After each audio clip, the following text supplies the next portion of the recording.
नमस्कार साथियों, एक बहुत ही दुखद विषय के साथ आज आपसे वार्ता करूंगी। आप लोग अपने कमेंट्स अवश्य लिखिएगा। आप जानते हैं कि द्रौपदी का डांडा में किस तरह का हिमस्खलन हुआ, यानी कि एक एवलांच आया। ये एवलांच आखिर कहां से आया और इसमें कितने लोग फंसे थे, ये सारी कुछ डिटेल्स ऐसी हैं जो हम सबके पास है। जैसे हमें ये पता है कि 41 लोग वहां पर फंसे थे और इसमें ट्रेनीज भी थे और NIM यानी कि नेहरू इंस्टीट्यूट ऑफ माउंटेनियरिंग के ट्रेनर्स भी थे और वो बहुत एक्सपीरियंस ट्रेनर्स होते हैं। लेकिन फिर भी यह हादसा हुआ है और ये बड़ा दुखद विषय है। अब तक जिन लोगों के शव बरामद किए वो नंबर है 26 का और 3 लोग और हैं जिनके अभी शव बरामद नहीं हुए हैं। तो उम्मीद कम है, लेकिन अगर वे जीवित हो तो भगवान उन्हें सुरक्षित रखे।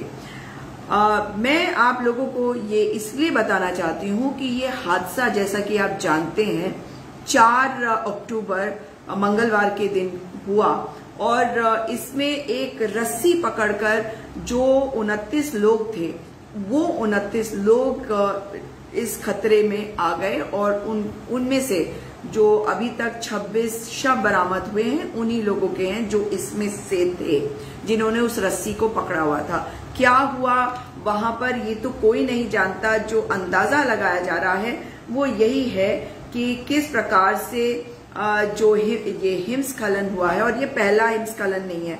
आपको याद होगा कि केदारनाथ में भी अभी कुछ समय पहले एक हिमस्खलन हुआ था और तब भी लोग बहुत घबरा गए थे।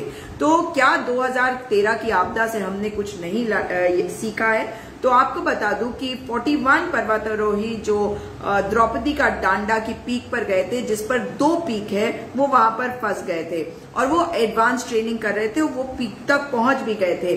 18,934 फीट की ये ऊंची पीक थी जिस पर ये पहुंच चुके थे और अब ये वापस आ रहे थे और करीबन 17,000 फीट के करीब पहुंचे थे जब ये एवलांच आया। और ये कहा जा रहा है कि जो एवलांच है वो ऊपर से आया, लेकिन ये ऊपर से आया या वहां पे हुआ जहां पे ये चल रहे थे वहां की बर्फ खिसक गई, ये जो है अब धीरे धीरे क्लियर हो रहा है कि शायद ऊपर से आया। लेकिन जो बहुत दुखद विषय है वो ये है कि जिन लोगों की मृत्यु हुई है उनके परिजन आज परेशान है। लेकिन मैं आपको बताना चाहती हूँ कि इसके पहले भी केदारनाथ में भी इसी तरह का एक हिमस्खलन हुआ था। क्या हमने तब कुछ सीखा नहीं? क्या हमने उस ओर ध्यान नहीं दिया? ये बहुत महत्वपूर्ण है और मैं इसीलिए आपको ये बता रही हूँ क्योंकि आपको बता दूं कि द्रौपदी का डांडा के पीछे जो ये ग्लेशियर है, इसका नाम है डोकरियानी ग्लेशियर और इसी के टूटने के कारण से ये हिमस्खलन हुआ था जिसमें ये 29 पर्वतारोही फंस गए, जिसमें से 26 के शव जो हैं वो बरामद हो चुके हैं। और द्रौपदी की पीक जो है वो बहुत ऊंची है और ये ट्रेनिंग के लिए बहुत अच्छी होती है। अगर आप वाडिया इंस्टीट्यूट वालों से बात करें तो वो बताते हैं कि हिमालयन एरिया जो होते हैं वहां पर ज्यादा तोड़फोड़ वैसे भी नहीं होना चाहिए और वहां पे डिस्टर्बेंस नहीं होना चाहिए। क्लाइमेट चेंज हो रहा है, पर सवाल ये उठता है कि क्या प्रशासन को कोई पहले की वार्निंग थी या नहीं थी। नेहरू इंस्टीट्यूट ऑफ माउंटेनियरिंग के जो अधिकारी हैं उनके ऊपर भी बहुत सारे आज सवाल उठ रहे हैं। हमेशा होता है कि सवाल उठने लगते हैं जब कोई हादसा हो जाता है और बड़े दुख की बात है कि बहुत सारे ऐसे लोग हैं जो आज ये कह रहे हैं कि उनके साथ ठीक व्यवहार नहीं किया जा रहा है। ये वो लोग हैं जिन्होंने अपने परिजनों को खोया है। तो मैं आपको बता दूं कि 4 तारीख को 8:45 बजे ये बताया गया कि इस तरीके का एक एवलांच आया और एक ट्वीट के माध्यम से बताया गया और राजनाथ जी को कहा गया तो चीता हेलीकॉप्टर्स का प्रबंध किया गया। आप देखिए कि कितनी देर किस चीज में हुई। चीता हेलीकॉप्टर्स का प्रबंध किया गया और एक ALH हेलीकॉप्टर पूरे दिन वहां पे सॉर्टीज करता रहा और ये कहा जा रहा है कि वहां पर एनआईएम का कोई भी अधिकारी उपलब्ध नहीं था जो परिजनों से बात करता। परिजनों को बहुत देर में ये खबर दी गई और परिजन जो है जब उन्हें ये खबर मिली तो ऑब्वियस है कि वो चाहते थे कि उनको कोई बताए कि ऐसा क्या हुआ और वो लोग क्या कर रहे थे, मगर ऐसा नहीं हुआ। अब आपको यहां बताना चाहती हूँ कि एनआईएम के कर्नल बिष्ट छुट्टी पर थे और वो बेस कैंप पे नहीं थे। तो जब वो बेस कैंप पे नहीं थे तो क्या नेहरू इंस्टीट्यूट ऑफ माउंटेनियरिंग ने किसी और को वहां पे डिप्यूट किया था या नहीं? नहीं किया था। क्यों कह रही हूं? क्योंकि 20 घंटे के बाद, एवलांच आने के 20 घंटे के बाद दोबारा से कर्नल बिष्ट वहां पर आए, क्योंकि और कोई क्या चार्ज लेने वाला नहीं था। ये तो सवाल ऐसा है जिसका जवाब एनआईएम को देना ही पड़ेगा, लेकिन एनआईएम का कोई व्यक्ति इस पे कुछ बोलने को तैयार नहीं है। और ये बता दूं आपको कि वहां पर उन्होंने किसी और को डिप्यूट भी नहीं किया, जो बड़े दुख की बात है। अब मैं आपको यहाँ पर जो परिजन है वो दर दर की ठोकरें खा रहे थे, क्योंकि वो जानना चाहते थे कि क्या किया जा रहा है, कौन कौन बचा लिया गया है। उनके साथ तो इतना दुर्व्यवहार हुआ कि हेलीपैड में जहां पे शव लाए जा रहे थे वहां पे भी उन्हें अंदर नहीं लाने दिया गया। डिस्ट्रिक्ट मैजिस्ट्रेट उत्तरकाशी, उनके बारे में आज इतना दुख होता है कहते हुए कि हमारे अधिकारी किस प्रकार के अधिकारी हैं। डीएम उत्तरकाशी, उनको तुरंत ही अगर बेस कैंप में जो कर्नल बिष्ट है वो नहीं मौजूद थे तो आप मुझे बताइए कि क्या डीएम को तुरंत वहां नहीं पहुंचना चाहिए था? मगर वे नहीं पहुंचे। अगर वो बेस कैंप में पहुंच जाते और एनआईएम के साथ भी अगर वो किसी तरह का सामंजस्य बैठाकर लोगों को तसल्ली देते तो लोग जो हैं उनको कुछ इंफॉर्मेशन मिलती रहती है। ऐसे में लोगों को इंफॉर्मेशन ही तो चाहिए होती है, मगर ऐसा कुछ नहीं हुआ। तो आपको याद करा दूं कि एक और ऐसे ही पहले एक हादसा हुआ था, तो एक डीएम साहब थे आशीष चौहान जी, जो जिनकी वजह से जो मौके पे पहुंचे, जिनकी वजह से 32 गांव जो हैं वो बच भी गए थे। ये पहले की पुरानी बात है, उसके बारे में भी आपको बताऊंगी। लेकिन कई लोगों ने जो सविता कंसवाल के एक अंकल हैं, नाओमी के मामा हैं, कपिल पवार हैं, इन सब ने कहा कि उनके साथ दुर्व्यवहार किया गया है। उनको हेलीपैड के उस क्षेत्र में नहीं जाने दिया गया जहां पे शव लाए जा रहे थे। अगर किसी का धन्यवाद करने की जरूरत है तो वो है आईटीबीपी, क्योंकि आईटीबीपी तुरंत एक्शन में आई। एक्शन में एनआईएम नहीं आया, एक्शन पे शासन प्रशासन नहीं आया, एसडीआरएफ, एनडीआरएफ, इन सब की केवल बातें होती हैं। जिस तरह की अव्यवस्था वहां देखी गई, ये बता रहा है कि ये सरकार कुछ नहीं समझती लोगों को। ये सरकार चाहती है कि लोग बड़े बड़े तमगे हासिल करें और देश का नाम तो करें, क्योंकि उसका क्रेडिट भी मोदी जी को लेना होता है। मगर मोदी जी आपको बिल्कुल कोई फर्क नहीं पड़ता, कोई गैरत नहीं है, कोई शर्म नहीं है कि आपके अगर मंत्रीगण उस वक्त एक्शन में नहीं आए तो आप उनके खिलाफ कार्रवाई करें। कब करेंगे कार्रवाई, ये बताएं मोदी जी। और पुष्कर धामी जी ये बताए कि जब एनआईएम ने बेस कैंप में कर्नल बिष्ट को 20 घंटे के बाद, वो भी क्योंकि लीव पे गए थे तो उनको वापस बुलाया गया, मतलब उतनी देर तक कोई अधिकारी मौजूद नहीं था। इस सवाल का जवाब देना पड़ेगा पुष्कर धामी जी को और सवाल का जवाब देना पड़ेगा एनआईएम को, नेहरू इंस्टीट्यूट ऑफ माउंटेनियरिंग। मैंने खुद वहां पे कोर्स किया है और मुझे पता है कि किस तरह से वो काम करते हैं। इस बार ये सब सुन के कैसा लग रहा है? क्या ये बात सही नहीं है कि वहां पर कुछ ही दिन पहले एक अर्थक्वेक आया था?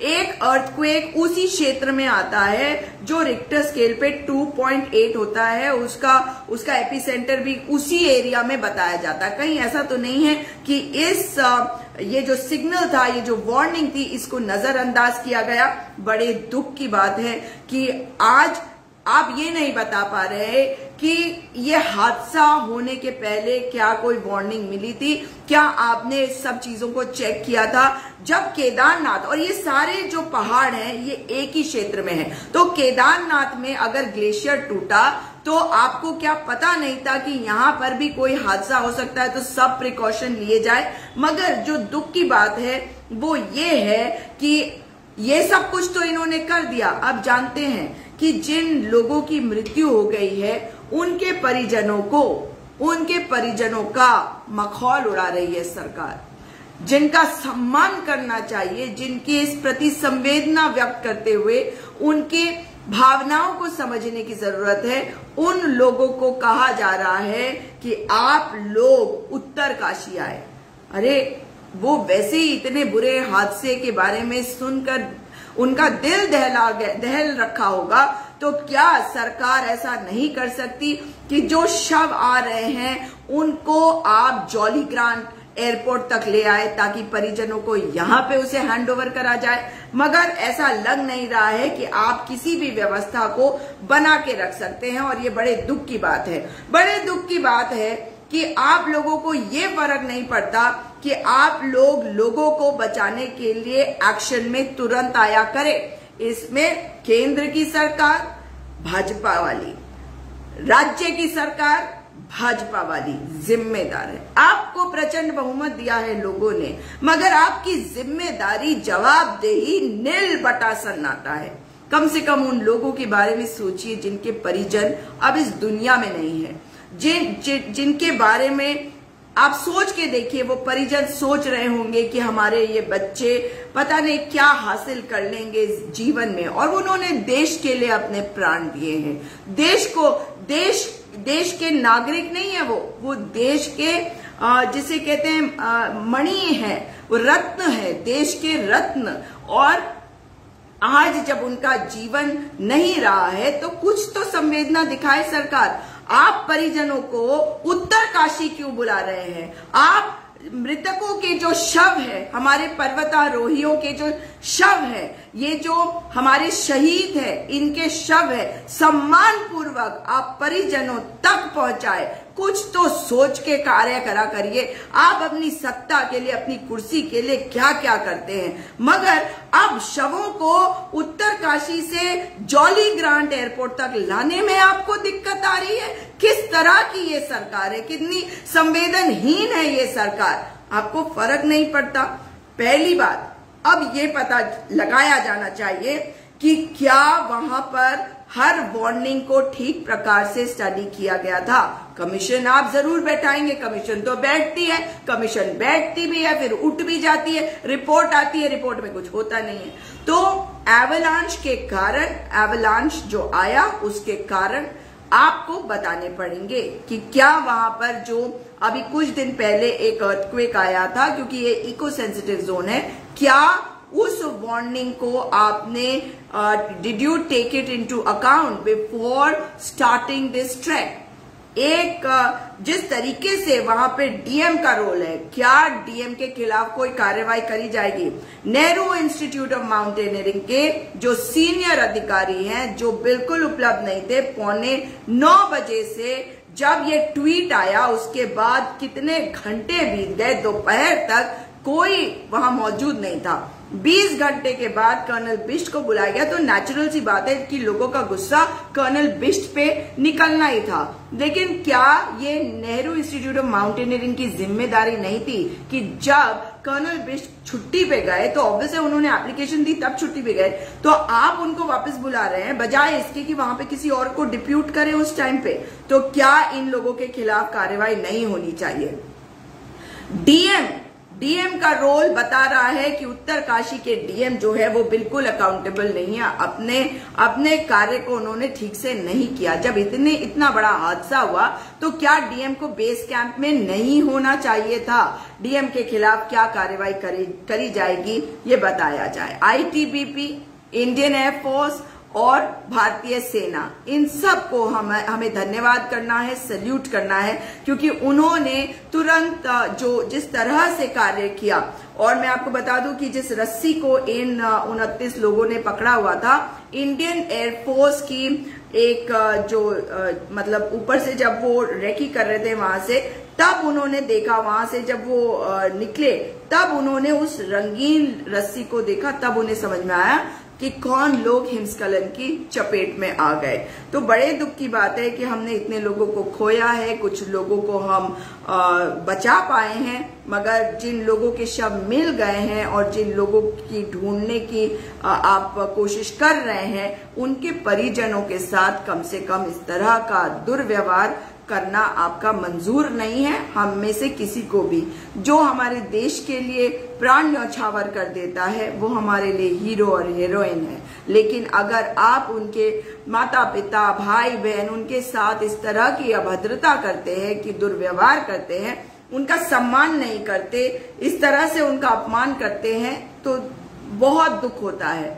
इस वक्त ये बताया जाए कि आप क्यों चाहते हैं कि परिजन शव लेने के लिए उत्तरकाशी जाए, ये बताना पड़ेगा सरकार को। ये जरूरी है कि शव लेने के लिए उन्हें वहां जाने के बजाय आप शव जो है उनको सम्मान के साथ उत्तरकाशी से जॉली ग्रांट एयरपोर्ट तक लेकर आए, ताकि परिजनों को ये दिक्कत ना हो। तमाम परिजन अपने खोए हुए परिजनों के लिए आज परेशान है, उनको और परेशान करना बंद कर दीजिए।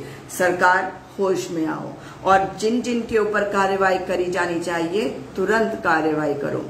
डीएम, एनआईएम के प्रिंसिपल, जितने वहां पे अधिकारीगण हैं, जितने आपके अधिकारी हैं जिन्होंने इस पूरा जो कम्युनिकेशन है इसमें देरी करी, अगर आप थोड़ा जल्दी कर लेते। और ये चीता हेलीकॉप्टर तो सॉर्टीज के लिए होता है, चीता हेलीकॉप्टर को उतर तो सकता नहीं है, तो चीता हेलीकॉप्टर लाकर क्या हो गया।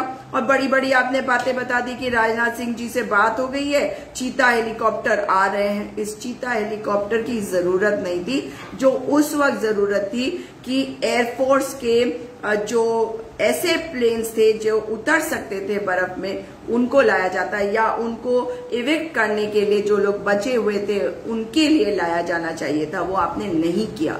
तो बड़े दुख की बात है कि इतना बड़ा हादसा हो गया और इसमें लोग अगर बच सकते, अब तो आप कहेंगे नहीं बच सकते थे, लेकिन बच भी सकते थे, क्योंकि अगर आपने अपना काम ठीक से करा होता, सही समय पे किया होता, तो आप कह सकते थे कि हम नहीं बचा पाए। लेकिन क्योंकि आपने देरी करी, सुबह 8:45 बजे ट्वीट आता है एनआईएम का, उसके बाद इतनी देरी, और परिजन जगह जगह घूम रहे हैं, परेशान घूम रहे हैं, कोई संवेदना नहीं, कोई सहानुभूति किसी के लिए नहीं। केवल भाजपा की सरकार के जितने मुख्यमंत्री हैं और प्रधानमंत्री भी साथ में, राजनाथ सिंह, आप भी, आप लोगों को कोई चिंता नहीं देश के लोगों के लिए। आपको चिंता रहती है सिर्फ अपनी कुर्सी के बारे में। आप किसी तरह से लोगों को बेवकूफ बनाओ, सत्ता में आओ, उसके बाद लोग मरे, क्या फर्क पड़ता है। अगर कोई बड़ा कारनामा कर लेता है, कोई मेडल ले आता है, तो उसका क्रेडिट भी खुद ही ले लेते हो। कुछ तो शर्म करो।